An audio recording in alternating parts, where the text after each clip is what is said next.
Welcome aboard the Decade Bird. Stay tuned for an unabridged audio presentation from the Star Wars Expanded Universe.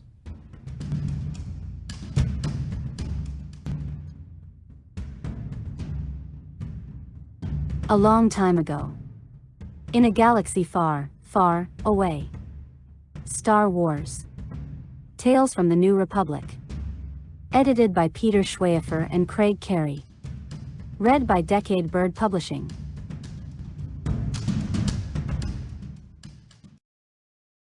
Day of the Sepulchral Night. By Jean Rabe.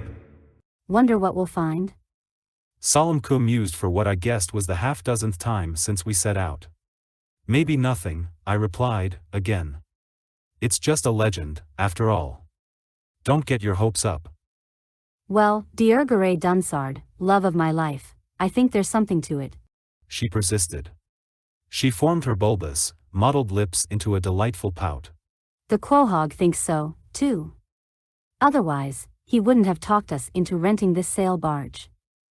Talked you, I mentally corrected her. Talked you into spending the last of my credits during the day of the Sepulchral Night. If we'd stayed in the city, and on dry ground, we could have booked passage on that Corellian corvette occupying most of the port and got back into Imperial lanes. There we could pick up a few leads on lucrative contracts. I'd spent so many credits on our brief vacation on this backwater world that I needed to turn a good bounty to replenish my normally bulging account. We'd come to Zealous 2 several days ago for a little relaxation. The place is known for its tourist spots, elaborate spas and cantinas that cater to all manner of beings and all manner of tastes and appetites. For the past several days I'd been lavishly doling out my credits on the exhibitions and in the casinos, and, of course, on the more than suitable accommodations in which I had been romancing the lovely Solemn. Like me, she's a Weequay, a tough-looking humanoid with alluring coarse, gnarled skin. Hers is an enchanting desert tan, shaded darker in just the right places and relatively smooth across her beautiful bald head. Mine is a dark gray, nearly the color of the magnificent wiry topknot that extends to the center of my back.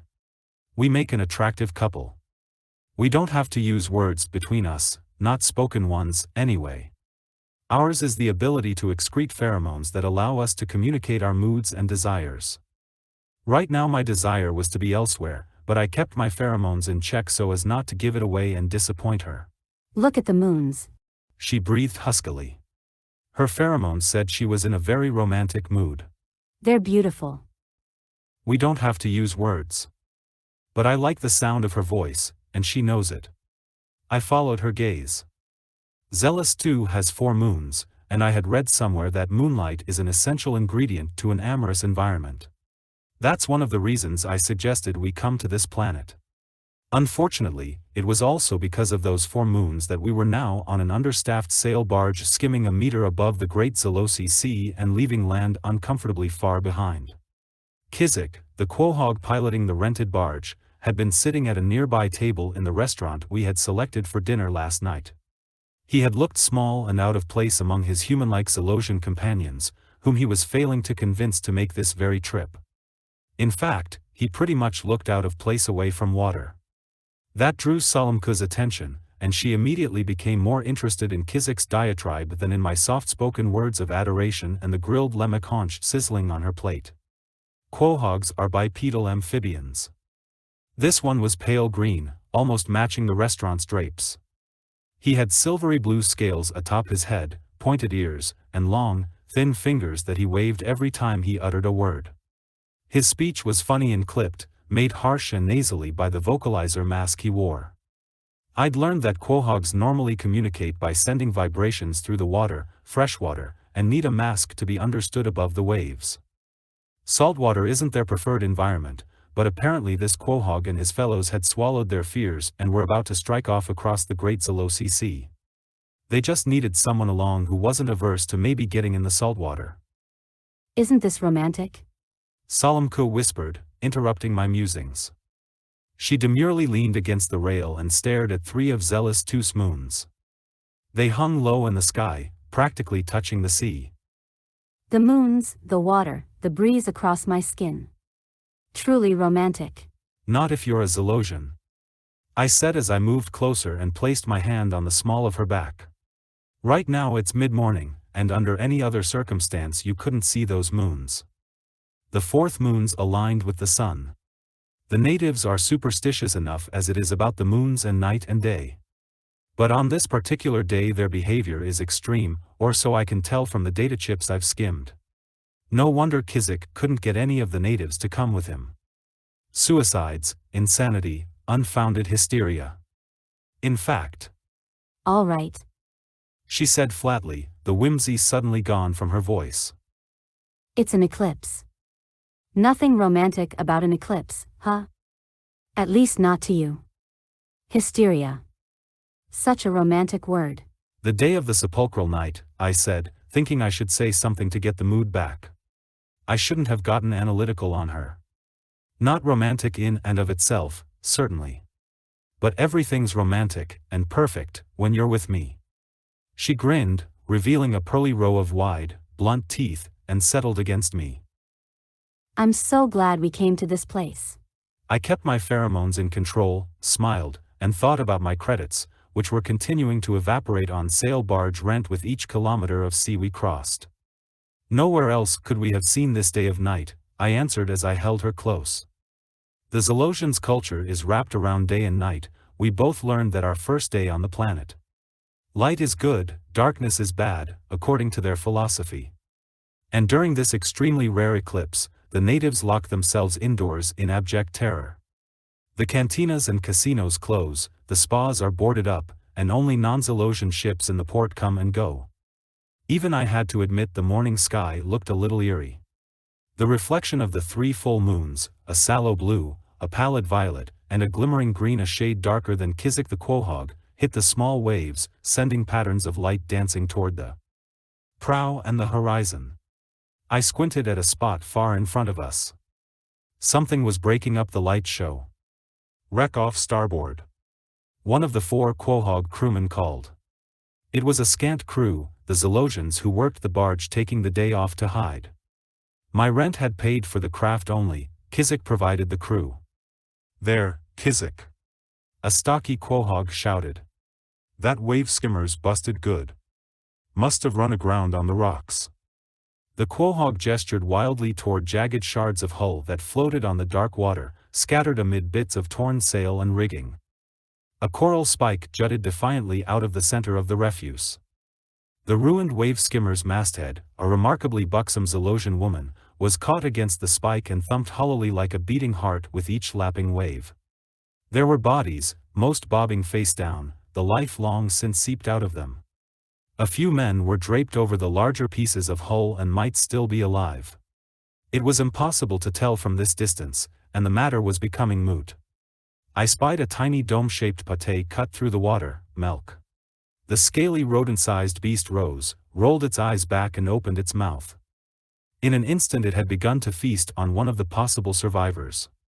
Other milk were appearing, about 24 I guessed. I imagined the waves, painted black by the eclipse, were becoming tinted red with blood. Kizik padded toward us and peered toward the coral spike and slowly shook his head. Too many shoals around here. Tide's too low. Any skimmer captain worth his water would have known better, wouldn't have taken a skimmer into these parts. He ran his slender fingers across his scales. Lower the sails. He called through his mask. Hold our position. I don't want us drifting any closer.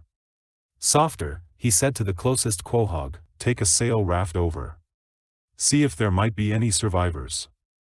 I'll not risk this barge going into those shallows for any man. Diergaray, do you mind going with him? Little short-handed because of the eclipse, you know. I scowled. I didn't like the water, but I knew how to swim, so I wasn't afraid of hopping in a little sail raft. But I didn't want our captain to spend the rest of the day picking through bloating bodies. With so many milk feasting, the odds of finding someone alive were about as great as finding a vealjag in a chemlish pulled from Crinden's deep bay. Nil, in other words. I wasn't worried about the milk looking to me for dinner.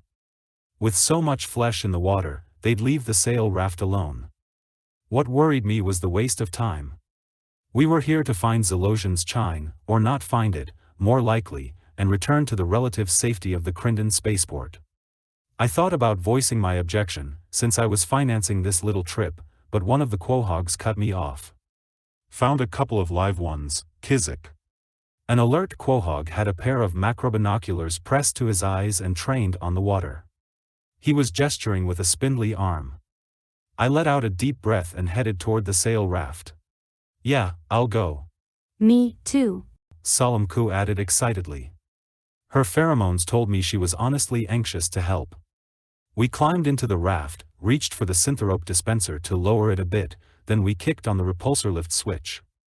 The tiny craft settled about a half a meter above the water. I glanced back at Kizik, who was checking over the barge's repulsor lift unit. Our quahog mate guided the sail raft among the refuse.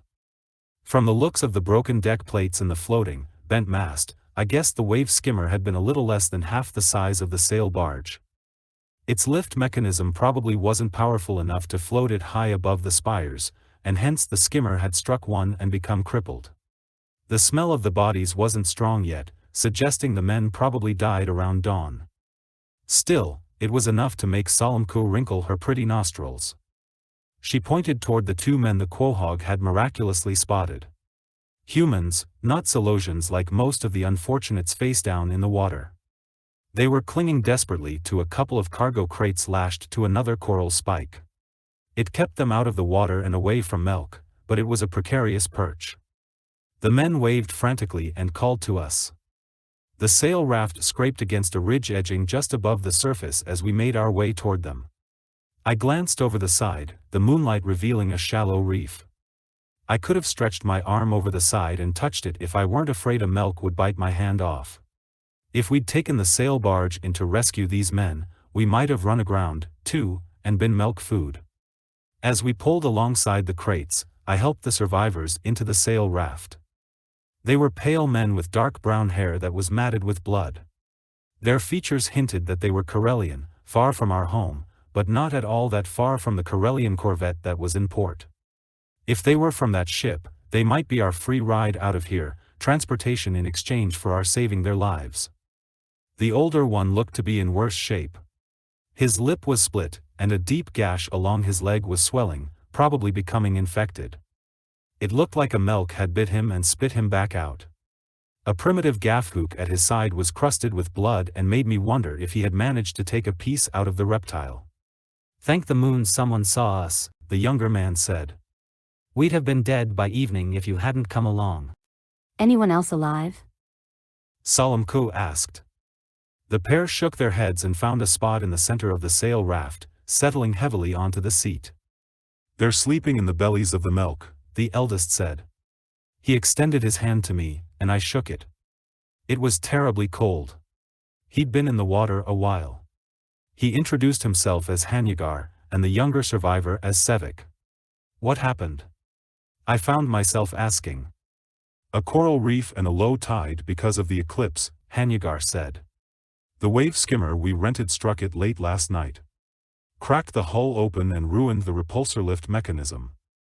It was a good ship, but the captain was nervous, wanting to get home before the day of the Sepulchral Night. When we hit, we took on water too fast to do anything to save her. What were you doing so far from the coast? Salamku wondered aloud. Sevik shrugged. Sightseeing. The regular tourist stuff. The quahog steered the sail raft back to the barge. While we listened to Hanygar and Sevik explain how they were barely able to tie the cargo containers together and hang on to a coral spike to escape being milk bait. They seemed genuinely thankful for the rescue, and volunteered to pay for our passage off-world. My hunch was right. They were from the big corvette in port. Once on deck, Salamku looked over the Corellian's wounds.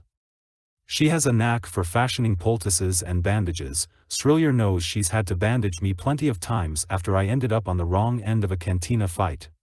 What brought you out here so late at night? Sevik asked us. It was a fair question, we'd asked it of him. Sightseeing. The regular tourist stuff. Salamku replied. Honeymooning, I whispered in answer so softly that he couldn't hear. I grinned and turned away, knowing Salamku wouldn't tell the Corellians the real reason we were out here. hunting for treasure that according to Kizik was buried in Zalosian's chine. From somewhere behind me, I heard Kizik order one of his fellows to bring the Karelians some food.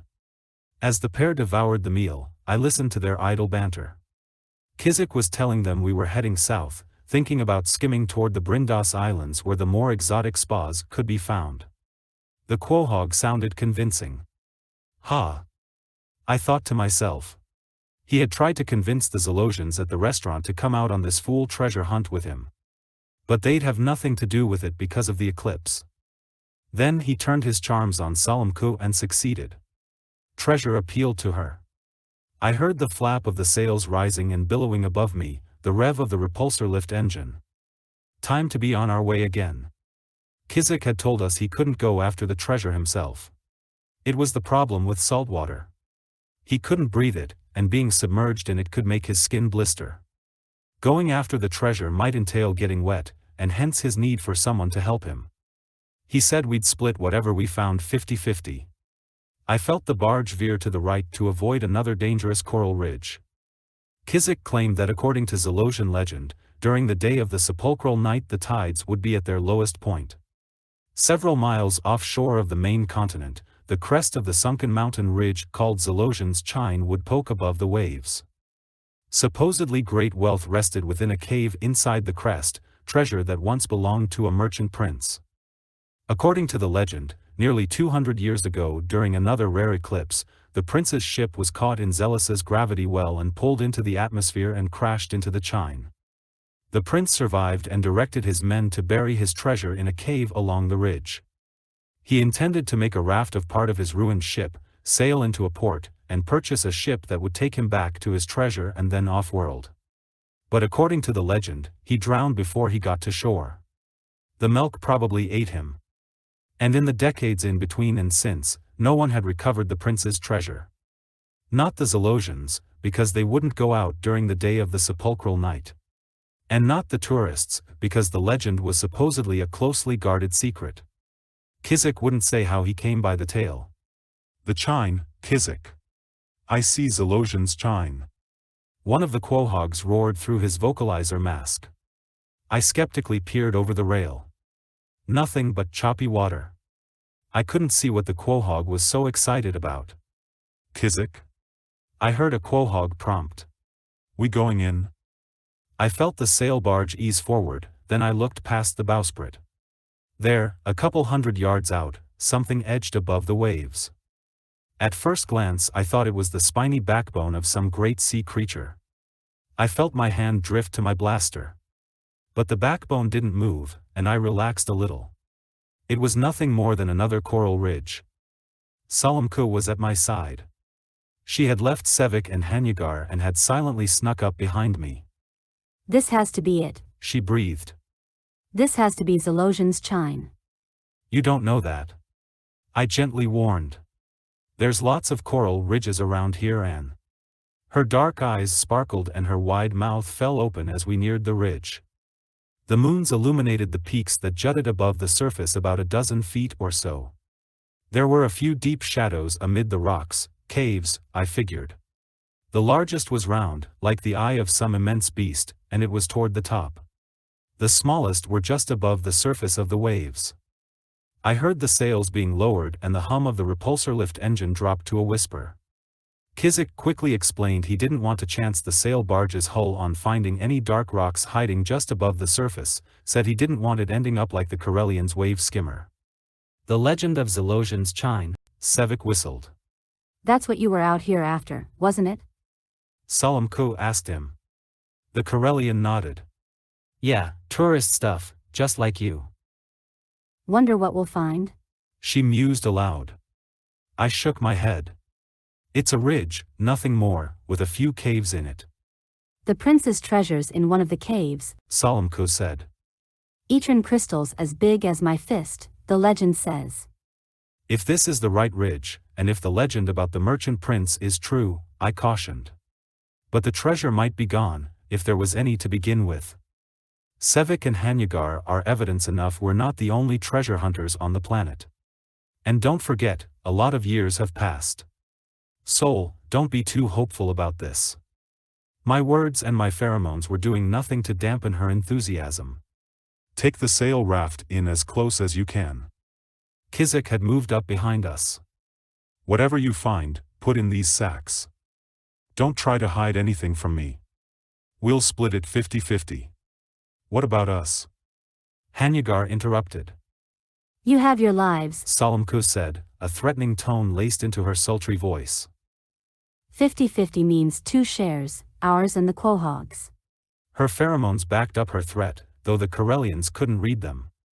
Now, The Quahog sked, the noise sounding like an insect buzzing in his vocalizer mask. we might spare them just a little bit if they lend a hand. I grabbed a couple of glow rods, got in the sail raft, and helped Salamku climb in. She was curious like a Jaren cat, and despite my best efforts I couldn't convince her to stay on the sail barge while I looked around. Sevik came along, and Hanygar took a one-man sail raft. Wonder what we'll find? Salamku mused aloud, as I steered the sail raft closer. Wonder what we'll find?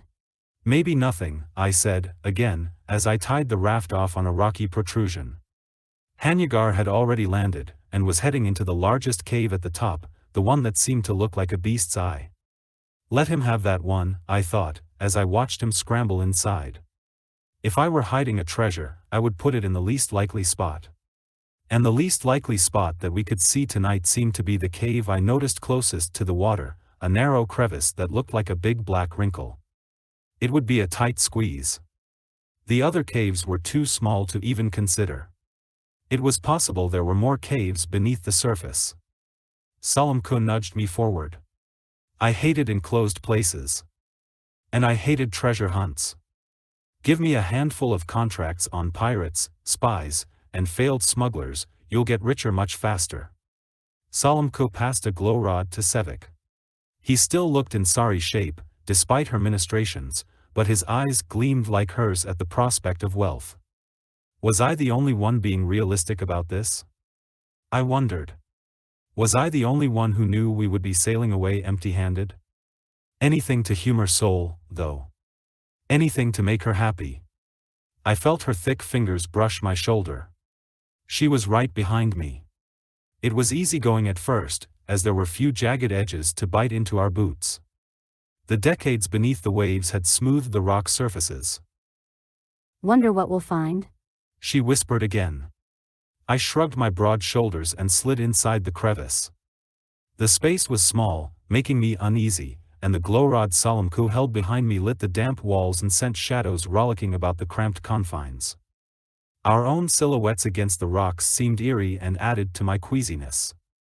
Still, I edged forward and down, following the natural shaft, then I stopped when I heard something crunch beneath my boot.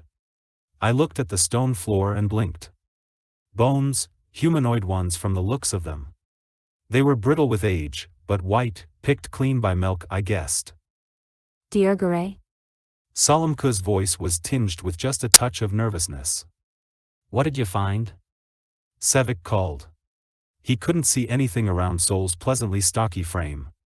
What's left of earlier treasure hunters? I replied. Maybe they'd found the crevice on a day of the Sepulchral Night decades ago and dallied too long, became trapped inside and drowned when the eclipse ended and the water rose. Or maybe something else had happened to them. I sped our course and wished we would have thought to buy rebreathers before we left port. We must have been more than a dozen feet below sea level when the passage became tighter still and pools of saltwater swirled around my knees in the depressions. No wonder the quahog was afraid to come down here. The water had so much salt in it that even my thick skin was irritated. To complicate matters, I felt trapped, like a caged beast. I almost signaled Sol to turn back, but something sparkled ahead, quickening even my doubting heart. I pushed myself between the shaft walls and cringed when my shirt ripped on a rock. I felt the stone cut across my shoulder blades and felt the warmth of my blood running down my back. My back would heal, Sol would see to that, but the shirt wouldn't. And it was expensive, a gift she gave me on our first night here. How much farther? Sevik called. I didn't know, so I didn't answer. I continued to squeeze through the shaft and edge downward still. The walls were slick with moisture, and I suspected the glowrod light bouncing off the water was what caught my eye. I ran my finger along the stone in front of me and brought a drop to my lips. More salt water. There must be cracks in the rock someplace, letting a little bit of the sea in. There's nothing here. I whispered to Salamko. Let's turn back and hope Hanyagar was more successful. I saw the dejected look on her face and read her pheromones that screamed disappointment, then her expression and mood instantly brightened. She was looking past me. I craned my neck and followed her gaze. Red crystals. A couple of shards sat on a ledge a little farther down. It was enough to make me forget my concerns and my claustrophobia and press onward. We found something. Salamko passed on to Sevik. He let out a whoop behind her. My boots crunched over more bones as I reached the niche with the crystals. Beyond, the shaft opened, as did my mouth. Myriad multicolored crystals littered the floor of a natural cavern, covering every bit of stone and twinkling merrily like fireflies in the light of the glowrod. Some crystals winked up at us from below the surface of small pools, making it impossible to tell just how deep the wealth lay. Urns, miniature statues, hammered metal idols, and more caught Salamko's attention. A large wooden chest sitting amid the wealthy clutter caught mine. I let out a low whistle and padded toward it, my boot heels clinking across the crystals. I quickly knelt before the old chest. The wood stank, rotten with age. We're rich. Salamko cried. Oh, Diergare, I knew there was something to the legend. I just knew it. Kizik was right. I looked over my shoulder. She had set her glowrod down and was scooping up crystals, letting them fall through her fingers and clink against the floor. Sevik was busy skirting the edges of the saltwater pools. He started unrolling the canvas sacks Kizik had given us and was deciding what to fill them with first. These crystals are old, lover. She was holding one, almost reverently. We'll be set for the rest of our lives. Bits of rotting leather were scattered here and there, remnants of the sacks that the crystals had once been stored in. She brushed the leather aside and plunked the crystals into her own sack. This'll buy us our own freighter, a fleet of them, maybe a moon somewhere. I returned my attention to the chest. It had a large, primitive locking mechanism that was rusted, as were the iron bands that cut across the discolored wood. An iron plaque on top had some type of inscription on it, but it was in a language I couldn't read. I reached to my waist and retrieved a Rhodian throwing razor. Jabbing the pommel at the lock made a hollow sound that reverberated around the chamber. The lock wouldn't give. But the wood was old, and I redirected my attention to prying at it. It took me quite a while. How long I'm not certain, but eventually I cut a hole in the top of the chest. I reached for a glow rod, peered into the cavity, and sucked in my breath. Diergare, what did you see? Gems, crowns, the wealth of a prince, soul, I answered hoarsely. My throat had gone dry. Crystals not quite as big as your fist, but big. We're going to be very rich. She squealed with delight and passed me a sack. I thrust my hand in the chest's opening, my fingers closed around the gems, and I started pulling them out. The light danced across their facets, and I enjoyed the view for a moment before I dropped them in the sack. My arm worked faster, in and out of the opening, retrieving sparkling gems as black as a midnight sky, pale blue ones in the shape of tears, orange ones that brightened with the heat of my hand, and more. I dropped a green crystal necklace over Soul's head, and returned to scooping jewels into my sack. I let my thick fingers play along the surface of a large sun blaze, let myself get carried away. I'm not sure how much time passed, time seemed irrelevant while there was all this loot about. But I know it was enough time to let me fill my canvas sack. I started stuffing my pockets full of the gems left in the bottom of the chest.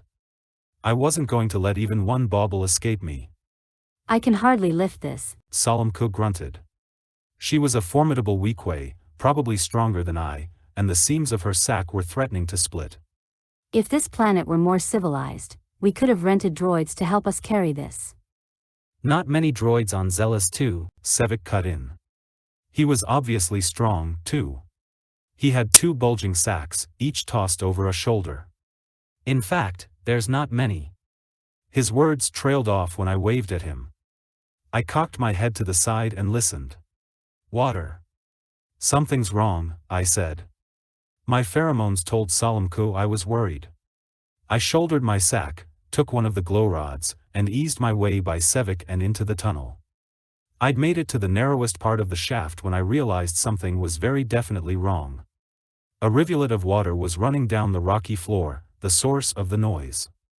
At first it looked like a trickle, but as I stared, the water spread out and was coming quicker, becoming a stream.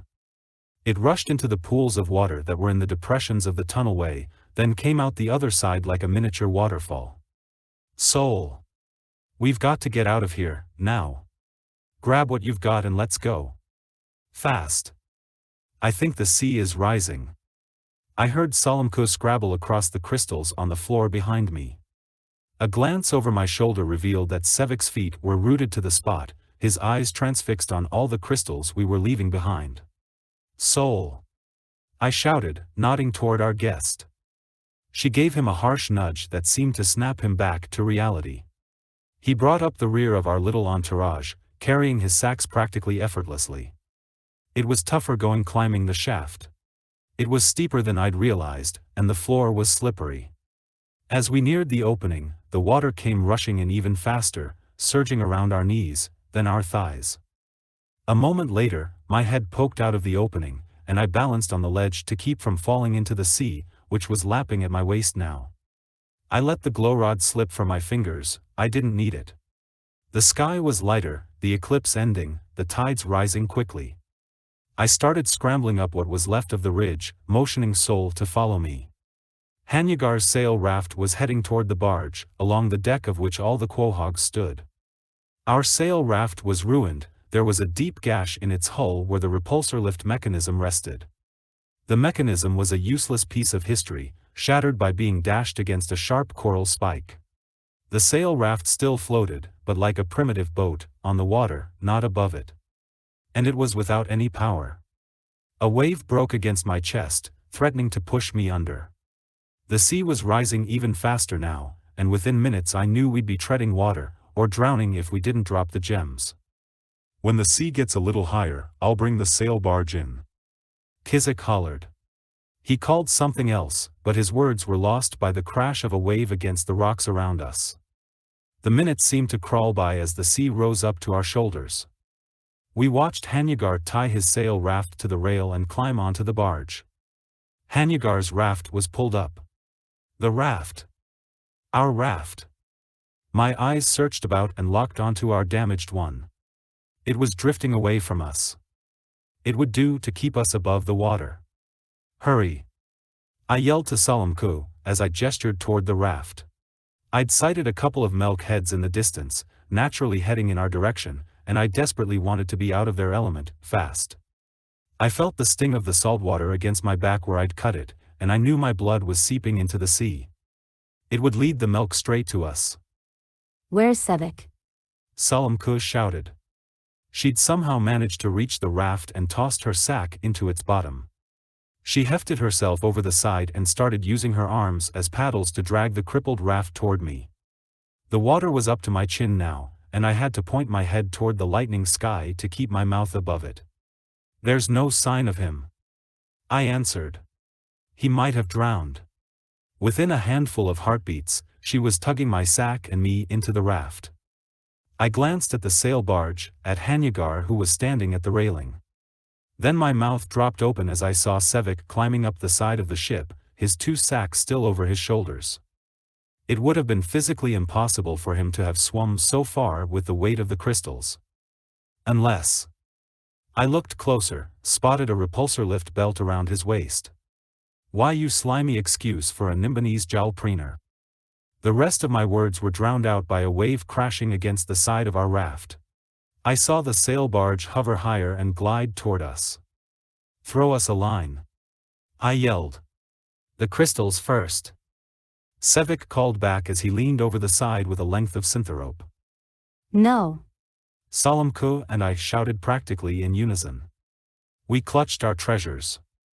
Kizik was next to Sevik, peering over the side, a blaster rifle trained on Salamku's beauteous face. His voice cracked through the vocalizer mask.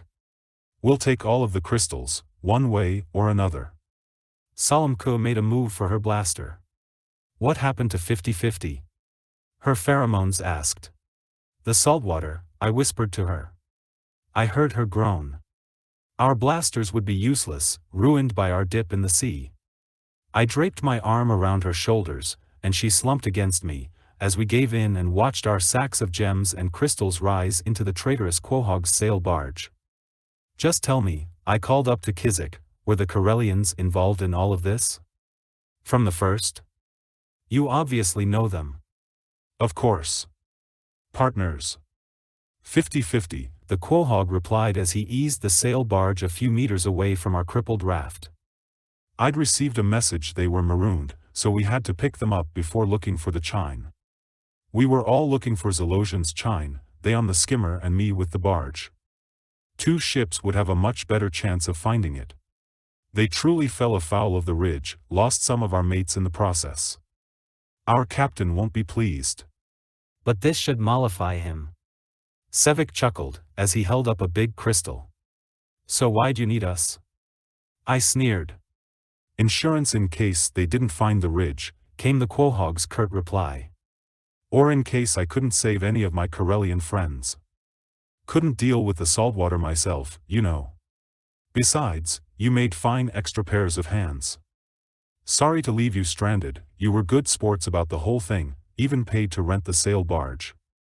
But we can't have you turning us into the authorities before we've had a chance to get off-world. The corvette. The Quahog nodded. Our ship. And we'd best hurry. The captain's waiting for us. Thanks for your help. As the moons faded and the sun came out, chasing away all signs of the eclipse, we watched the sail barge become a spot on the waves and then disappear. Our little sail raft bobbed near the reef, still afloat, protecting us from the milk. We'll die out here, Salamko said. I'd never heard her sound so sad. We're not that far from the coast. Other barges will be out before the day is up, headed toward the spas on Brindos Islands. Someone will rescue us. We lost everything. She continued to moan. All that treasure. All those. She dropped a hand to her neck, to the green crystal necklace I'd put there. I reached into my pocket and pulled out a handful of sunblazes. Every pocket is full, I said. More than enough to pay our rescuers and buy passage off this place, buy us a small freighter, a new one maybe. And we still have our lives, she said, brightening a little. Very long ones, I added. She caught the gleam in my eye.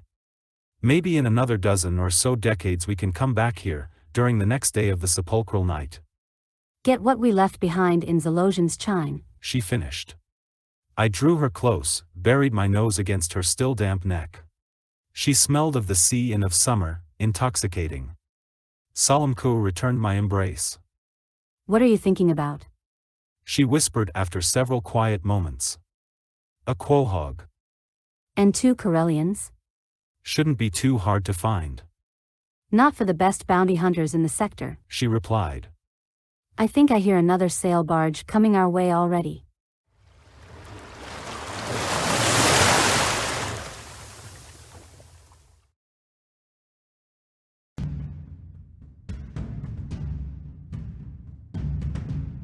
Thank you for listening to this unabridged audio presentation from the Star Wars Expanded Universe. The Decade Bird will fly again soon.